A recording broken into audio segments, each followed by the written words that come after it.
Assalamualaikum warahmatullahi wabarakatuh. Perkenalkan, nama saya Benaya Abi Fawas dari kelas 11 TLM. Di sini saya akan menjelaskan tentang aglutinasi darah. Aglutinasi dalam kedokteran dan zoologi adalah penggumpalan darah suatu cairan akibat pemberian suatu bahan ke dalamnya.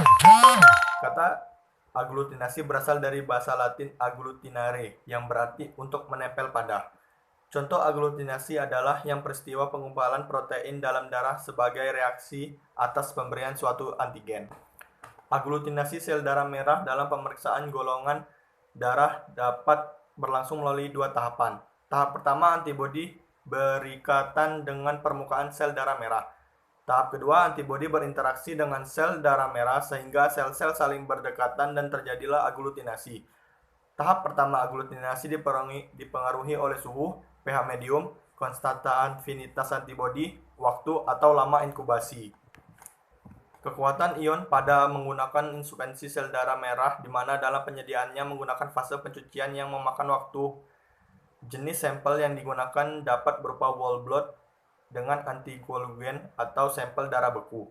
Karena keterbatasan waktu, maka beberapa prosedur baku dilakukan modifikasi.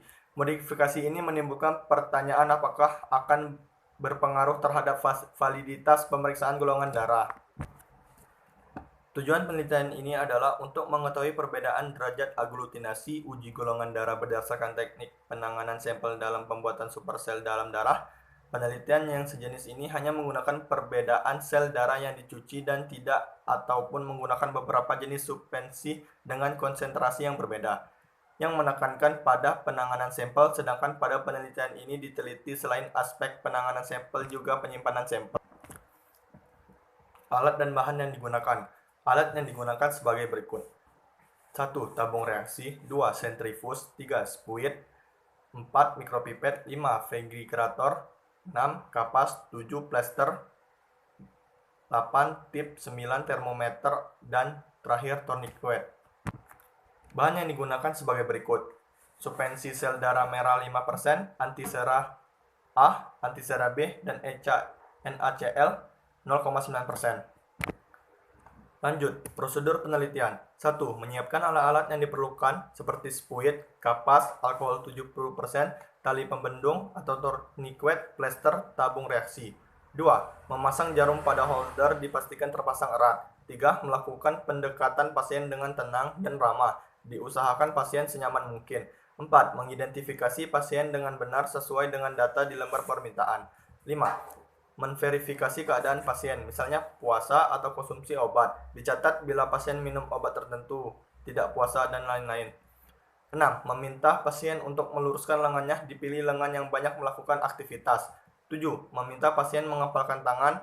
8. Memasang tourniquet kira-kira 10 cm dari atas lipat siku. 9. Memilih bagian vena mediana kubital atau kepalik, melakukan peraban palpasi untuk memastikan posisi vena. Vena teraba seperti sebuah pipa kecil, elastis, dan memiliki dinding tebal. 10. Membersihkan kulit pada bagian yang akan diambil dengan kapas alkohol 70% dan dibiarkan kering. Kulit yang sudah dibersihkan jangan dipegang lagi. 11. Menusuk bagian vena dengan posisi lubang jarum menghadap ke atas. 12. Menghisap darah secara pelan-pelan dan sampai dicapai volume yang diperlukan. 13. Melepas tourniquet dan meminta pasien membuka kepala tangannya, jangan menarik jarum sebelum tourniquet dibuka.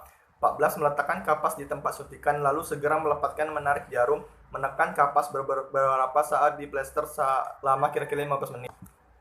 Penyebab aglutinasi darah. Aglutinasi yang terjadi disebabkan karena adanya reaksi antigen-antibodi yang sama, karena di dalam antibodi terdapat paratop, yaitu bagian dari antibodi yang dapat bereaksi dengan antigen, sedangkan di dalam antigen terdapat epitop yang merupakan bagian dari antibodi yang dapat bereaksi dengan antibodi.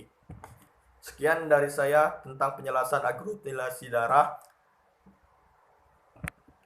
Saya tutup. Wassalamualaikum warahmatullahi wabarakatuh.